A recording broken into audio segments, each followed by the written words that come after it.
Hello friends, welcome back to social post. ఈ వీడియోలో financial ప్లానింగ్లో మనం ఫస్ట్ ఆఫ్ ఆల్ యంగ్స్టర్గా ఉన్నప్పుడే అనవసరమైన ఖర్చులు తగ్గించుకొని 50-20-30 రూల్ ఎలా ఫాలో అయ్యామో చూసాము. నెక్స్ట్ వచ్చేసి ఒక మ్యారేజ్ అయిన తర్వాత డిసిప్లిన్గా మనం ఫైనాన్షియల్ ప్లానింగ్ చేసుకుంటే ఫ్యూచర్లో మనకు కావాల్సిన కొనుక్కోవచ్చు. లేకపోతే ఫ్యూచర్లో ఆర్థిక భారాలు అప్పుల్ని మోసుకుంటా జీవితాంతం గడపాల్సి వస్తుంది. దాని తర్వాత కూడా రిటైర్మెంట్ అయిన తర్వాత కూడా అప్పుల భారం ఆగదు కాబట్టి జీవితాంతం పనిచేయాల్సి వస్తుంది. చివరికి కూడా మనం ఏమైనా డబ్బులు మిగులుస్తామో లేదో కూడా తెలియదు. అలాంటి సిచ్యువేషన్కి వస్తాం. అందుకని ఫస్ట్ నుంచే క్రమశిక్షణగా ఉండాలి. అలాంటిది రెండోది వచ్చేసి చిల్డ్రన్, అంటే మ్యారేజ్ అయ్యింది, ఓకే, నెక్స్ట్ చిల్డ్రన్ వచ్చారు. వాళ్ళ కోసం భవిష్యత్ అవసరాల కోసం, అంటే వాళ్ళకి ఎడ్యుకేషన్ ఉంది. సపోజ్ ఇవ్వాలే ఈరోజు మనం ఒక చిన్న పిల్లవాడిని స్కూల్లో వేయాలంటే 1.5 lakhs కావాలి. మన దగ్గర 1.5 lakhs క్వాలిటీ ఎడ్యుకేషన్ ఇవ్వాలంటే 1.5 lakhs కావాలి. మనకు ఆ రోజు 1.5 lakhs మన దగ్గర ఉందా లేదో చూసుకోవాలి. ఇది ఒక అవసరం. దీన్ని గోల్స్ అంటారు. గోల్స్ను కూడా 3 రకాలుగా విభజించుకోవాలి: short term, mid term, long term. అంటే 3 సంవత్సరాల్లో వచ్చేదాన్ని షార్ట్ టర్మ్ గోల్గా, 5 years వచ్చేదాన్ని మనం మిడ్ టర్మ్ గోల్గా, అలాగే 10 yearsలో వచ్చేదాన్ని, 10 years కన్నా ఎక్కువ వచ్చేదాన్ని లాంగ్ టర్మ్ గోల్గా మనం విభజించుకోవాలి. అప్పుడే మన గోల్స్ని రీచ్ కాగలుగుతాం. సరే, మ్యారేజ్ అయింది 3 yearsలో లేదంటే 5 yearsలో చిల్డ్రన్ ఎడ్యుకేషన్ వస్తుంది అనుకోండి. ఈ చిల్డ్రన్ ఎడ్యుకేషన్ కోసం మనం 5 years టైం మంచి టైం కాబట్టి మ్యూచువల్ ఫండ్లో 10,000 SIP ద్వారా ఇన్వెస్ట్ చేసుకుంటే 12% రిటర్న్ వచ్చినా కూడా ఒక 8 లక్షల ఫండ్ అవుతుంది. అంటే మనం అప్రాక్సిమేట్లీ 6 lakhs దాకా మనం ఇన్వెస్ట్ చేస్తాం. ఆ ఫండ్ 12% రిటర్న్ తోటి 8 lakhs వస్తుంది. 8 lakhsలో మనం చిల్డ్రన్ ఫీ పే చేయొచ్చు. అలాగే నెక్స్ట్ 5 years కూడా మనం చిల్డ్రన్ ఫీకి రెడీగా ఉండొచ్చు.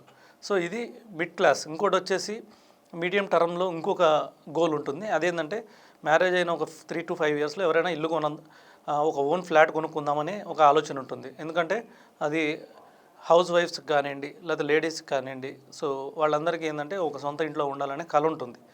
అది ఇవాళ కాకపోయినా రేపైనా మనం తీర్చుకోవాలి కాబట్టి దానికి కూడా మనం డౌన్ పేమెంట్ చేయాలి. డౌన్ పేమెంట్ మినిమం ఒక 10 నుంచి 20 లక్షలు మనం డౌన్ పేమెంట్ చేయాల్సి వస్తుంది. అలాగే ఒక కారు తీసుకోవాలి.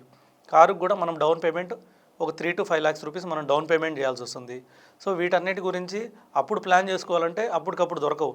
అప్పుడు దొరకనప్పుడు మన దగ్గర డబ్బులు లేకపోతే మనకు నచ్చిన ఇల్లు కొనుక్కోలేం, మనకు నచ్చిన కారు కొనుక్కోలేం. దానికోసమని మన శాలరీలో ఒక 10% ఒక మ్యూచువల్ ఫండ్ ద్వారా ఒక్కొక్క గోల్కి ఒక్కొక్క SIPs చేయాలి. అంటే మన గోల్ 3 గోల్స్ ఉన్నాయి ఇక్కడ. చిల్డ్రన్ ఎడ్యుకేషన్ ఉంది, తర్వాత కార్ ఉంది, తర్వాత హోమ్ ఉంది. ఈ మూడింటికి 3 SIPలు చేయాలి. ఈ SIPలు చేస్తేనే మనం ఆ గోల్ రీచ్ కాగలుగుతాం. ఒక 10 ఏళ్ళు మనం నెలకు 10,000 చొప్పున ఇన్వెస్ట్ చేస్తే అప్రాక్సిమేట్లీ 30 లక్షలు అవుతుంది 10 ఏళ్ళకి. ఈ 10 ఏళ్లలో ఆ 30 లక్షలు తీసుకొని మనం హౌస్కి డౌన్ పేమెంట్ చేయొచ్చు. కారు కూడా మనం EMI లేకుండా కారు తీసేసుకోవచ్చు. చిల్డ్రన్కి కూడా హ్యాపీగా ఎడ్యుకేషన్ ప్లాన్ చేసేయచ్చు. ఈ విధంగా 3 గోల్స్ కంప్లీట్ అవుతాయి. ఇలా మనం ఈ గోల్స్ అచీవ్ అయ్యే టైంలో ఏం చేయాలంటే మనం కొన్ని సాక్రిఫైజెస్ చేయాల్సి వస్తుంది. అంటే అనవసరమైన ఖర్చులు, ఎలక్ట్రానిక్స్ కొనడం కానివ్వండి, లేదా ఎందుకంటే మన గోల్స్ ఇంపార్టెంట్. ఎట్లయినా సరే మనం 50-30-20 రూల్స్ మనం పాటించాల్సి ఉంది. ఎందుకంటే 50% మన అవసరాలు ఖర్చు పెట్టాల్సి ఉంది. అంటే గోల్స్ కోసం క్రమశిక్షణ అంటే 50% దాచిపెట్టాలని కాదు, 50% ఖర్చు పెట్టాల్సి ఉంది.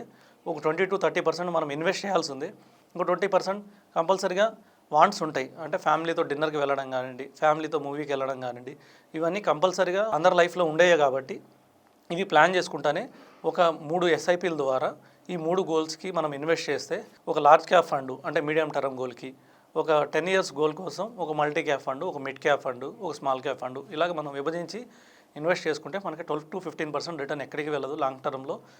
వీటి ద్వారా మనం ఒక ఫండ్ క్రియేట్ చేస్తాం. మనం అనుకున్నట్టు 10 yearsలో 30 lakhs ఫండ్ ఈజీగా క్రియేట్ చేయొచ్చు. సరే, మన గోల్స్ ఇంకా పెద్దవి ఉన్నాయి, మన శాలరీ ఇంకా ఎక్కువ ఉంటే మన సర్ప్లస్ అమౌంట్ ఇన్వెస్ట్ చేయొచ్చు. కొంతమంది ఏం చేస్తారంటే మన గోల్స్ రీచ్ కాకముందే, సపోజ్ 5 ఏళ్ళ తర్వాతే మన ఫండ్ వాల్యూ 10 లక్షలు ఉన్నప్పుడే ఒక 1-1.5 పెట్టి హౌస్ కొంటారు. అప్పుడు డౌన్ పేమెంటే దానికి 20% అంటే 30 lakhs డౌన్ పేమెంట్ చేయాలి. కానీ మన ఫండ్ 15 lakhs ఉంటుంది. అప్పుడు ఏం చేస్తారంటే పర్సనల్ లోను, హోమ్ లోను ఇట్లా తీసుకొని మళ్ళీ అప్పుల్లో ఇరుక్కుంటూ ఉంటారు. అంటే పర్సనల్ లోన్లో 10 లక్షలు పర్సనల్ లోన్ తీసుకుని 20,000 EMI కట్టాల్సి వస్తుంది. ఒక 1 crore మనం హౌస్ లోన్ తీసుకుంటే ఆల్మోస్ట్ 1 lakh కట్టాల్సి వస్తుంది మంత్లీ. సపోజ్ మన శాలరీ 1.5 lakhs ఉంటే 1,20,000 EMIకి పోతే మనం చాలా ఇబ్బందుల్లో పడతాం. ఇంకా లైఫ్ స్టైల్ కంటిన్యూ కాదు, ఆ అప్పులు తీర్చడానికి మళ్ళీ అప్పులు చేయాల్సి వస్తుంది. ఇలాంటి అనవసరమైన డిసిషన్స్ ముందే చేయకుండా గోల్ రీచ్ అయిందా కూడా చాలా క్రమశిక్షణతో, సపోజ్ హౌస్ కూడా ఇవాళే తీసుకోవాలని లేదు, ఒక 2 years డిలే చేయొచ్చు. అలాగే కారు కూడా ఇవాళే తీసుకోవాలని రూల్ ఏం లేదు, ఒక 2 years డిలే చేయొచ్చు. ఫైనాన్షియల్ ప్లానింగ్లో కూడా డిలే కాన్సెప్ట్ ఉంది. కంపల్సరీగా గోల్ మనకి ఇప్పుడు అచీవ్ కాకపోతే దాన్ని డిలే చేసుకోవాలి. అంతేగాని అప్పు చేసుకొని గోల్ మనం అచీవ్ అయితే తర్వాత అప్పులు తీర్చడానికి మొత్తం మళ్ళీ ఫైనాన్షియల్ ప్లానింగ్, మళ్ళీ కారు అమ్మి అప్పులు తీర్చాల్సిన పరిస్థితి వస్తుంది. హౌస్ అమ్మేసి మళ్ళీ అప్పులు తీర్చాల్సిన అవసరం మనకి ఏర్పడుతుంది. ఇలాంటి రాకూడదంటే సో ఇలా క్రమశిక్షణగా చేస్తే మిడిల్ ఏజ్ అంటే చిల్డ్రన్ ఎడ్యుకేషన్ వరకు మనం ఫైనాన్షియల్ ప్లానింగ్ కంప్లీట్ చేయడం, అలాగే ఇన్ఫ్లేషన్ దాటి మనం ఇన్వెస్ట్ చేస్తా మన గోల్ రీచ్ అవ్వచ్చు. సో నెక్స్ట్ వీడియోలో మనం రిటైర్మెంట్ ఎలా ప్లాన్ చేయాలో చూద్దాం. Thank you.